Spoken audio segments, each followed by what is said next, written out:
In this video, we will talk about the top 10 homeless people who became millionaires. Surprising, right?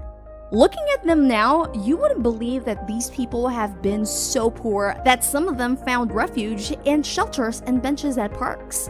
There are a lot of rags to riches stories that we have heard for years. However, there are a few inspiring stories that are worth sharing.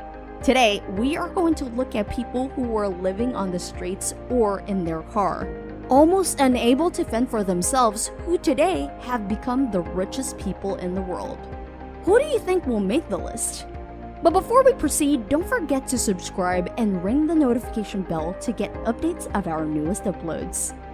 At number 10, we have Oprah Winfrey. Known since 2016 as one of America's richest self-made women, with a net worth of $2.9 billion, Oprah Winfrey came from a very humble beginning. Born and raised by her grandmother in Mississippi in the 1950s, she was forced to wear clothing made from potato sacks since the budget for clothes isn't a priority in their poverty-stricken household. When Winfrey was 6, she was sent to Milwaukee to live in her mother's boarding house, where for years, Winfrey endured both physical and sexual abuse by her cousins. Fed up by all the abuse, at the age of 14, Winfrey ran away from her mother's home and decided to live with her dad instead in Nashville. It was during that time she felt she had broken free from all the torment she endured. Living with her dad was a great choice, as Winfrey now starts to pave the way to success. Before she hit 20, she was chosen to be a news anchor in Nashville's WLAC TV. In fact, she was the first black female anchor in the station. At 29, she moved to Chicago to work for a morning talk show that later on was converted to The Oprah Winfrey Show. At number 9, we have Chuck Feeney. Have you heard of someone who started with nothing, yet ended with a great fortune, but then decided to just give it all away? If you haven't, then it's time for you to meet Chuck Feeney. Feeney, despite being born during the Great Depression in New Jersey, he and his Irish-American parents were able to live a modest lifestyle. He graduated high school in 1949 and later served as one of the radio operators of the U.S. Air Force during the Korean War. In the 1950s, he kick-started his career in selling duty-free liquor at Mediterranean ports and to U.S. naval personnel. Moving forward, he made his billions as a co-founder of Duty Free Shoppers Group, which pioneered the concept of duty-free shopping. Given his riches, Feeney decided not to keep all of it and just give it away. It was a secret he had been keeping for a long time. He keeps giving away his money without letting anybody know his identity until in 1997, when a business dispute gave him no choice but to reveal his identity.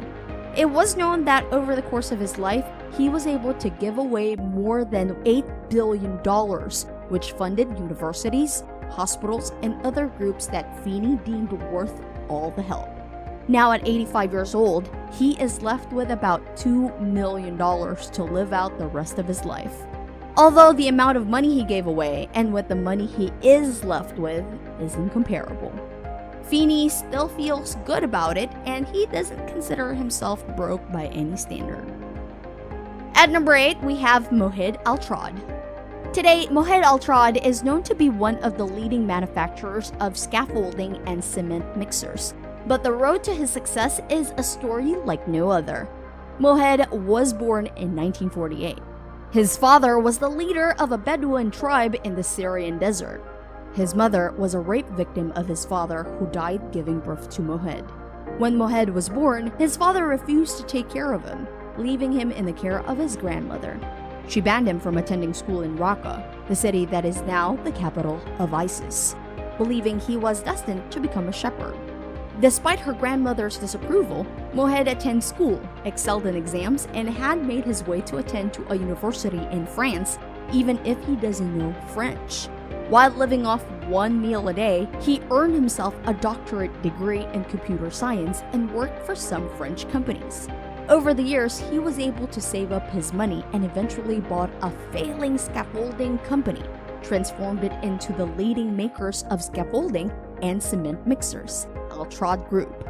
These days, Mohed Al-Trad has a net worth of $1 billion. At number 7, we have Doughwood and JinSook Chong. In 1981, amid a chaotic time in South Korea, husband and wife Doughwood Chong and JinSook Chong moved to California.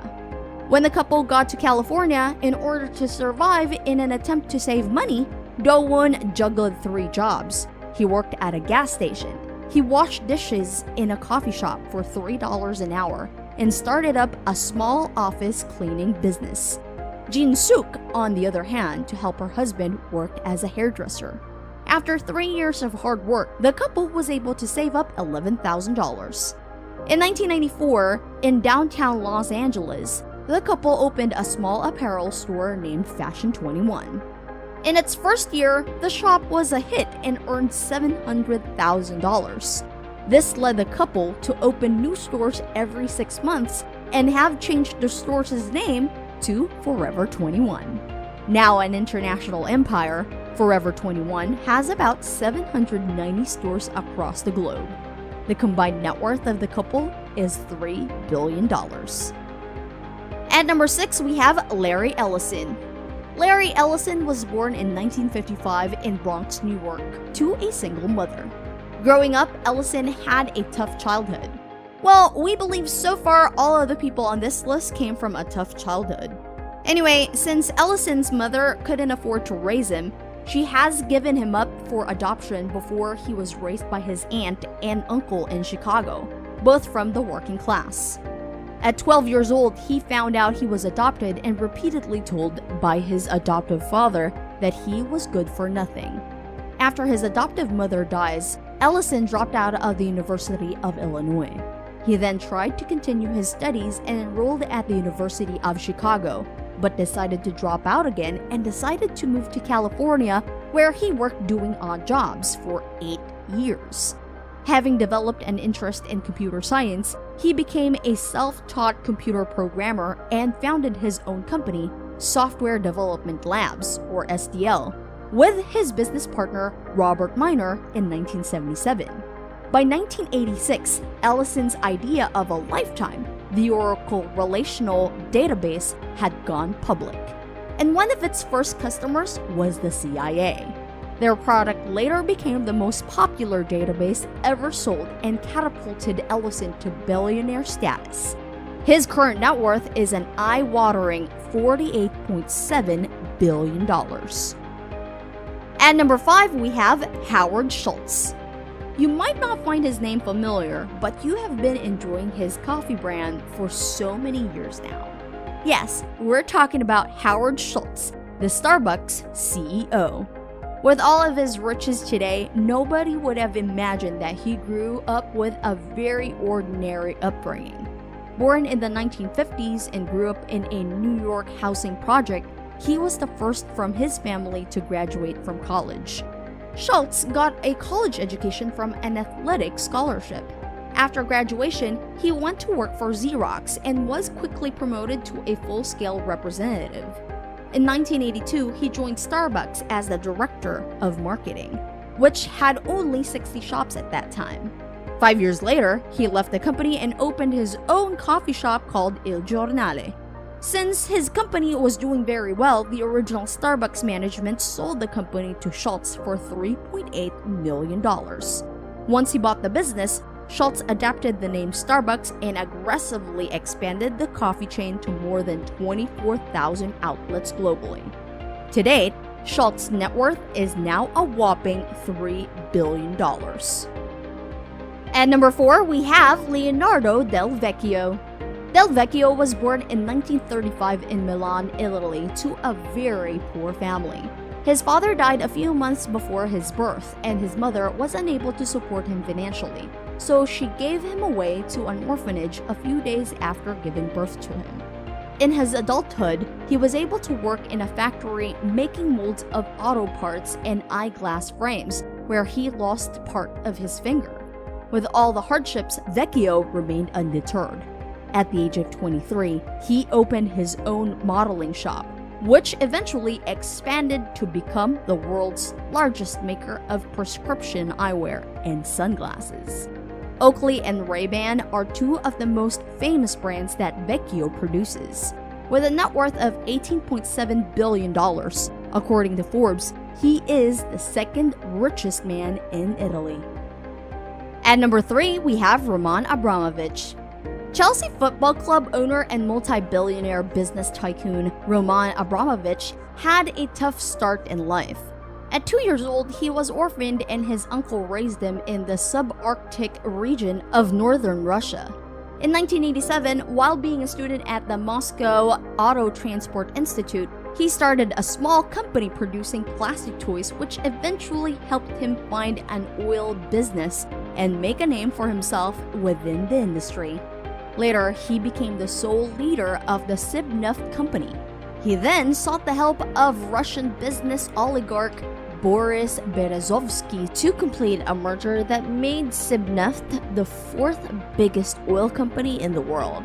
In 2005, Sibneft was sold to state-run gas titan Gazprom for $13 billion. In 2003, Abramovich acquired Chelsea Football Club and now has a net worth of $8.5 billion. At number 2, we have George Soros. March 1944, George Soros was only 13 years old when Nazi Germany occupied Hungary. With the help of his mother and father, who were non-observant Jews, Soros posed as the godson of an employee of the Hungarian Ministry of Agriculture to stay safe during the Nazi occupation.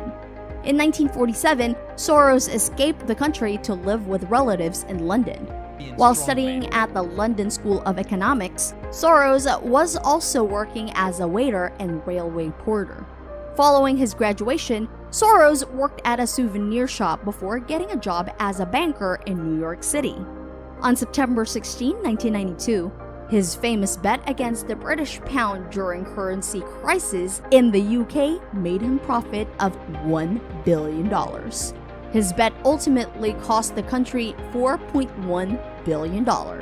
His current net worth is in the region of $24.9 billion, making him one of the 30 richest people in the world. And last but not the least, we have number 1, J.K. Rowling. If you have been an avid fan of the Harry Potter franchise, it would be impossible not to know J.K. Rowling. Now, J.K. Rowling's net worth is $1 billion. However, her journey to success wasn't easy. In the early 1990s, Rowling got divorced from Portuguese television journalist Jorge Arantes and was living on welfare in Edinburgh with a dependent child. She completed most of the first Harry Potter books in cafes when she and her daughter Jessica decides to take some rest after walking around, as it was the best way to get her to sleep. After 12 rejections from different publishing companies, she was given the green light from the London publishing house Bloomsbury. In 1997, Bloomsbury published The Philosopher's Stone with an initial print run of just 1,000 copies, but soon after, Harry Potter mania took off. The franchise is now collectively worth an estimated $25 billion, including book sales, movies, and toys. So, do you agree on our list? Do you know a few people who should have made it on our list? If you do, let us know by leaving your comments below. Also, don't forget to hit the like, subscribe, and tap on that notification bell to get updates of newly uploaded informative videos from our channel. Thank you so much for watching, and see you next time.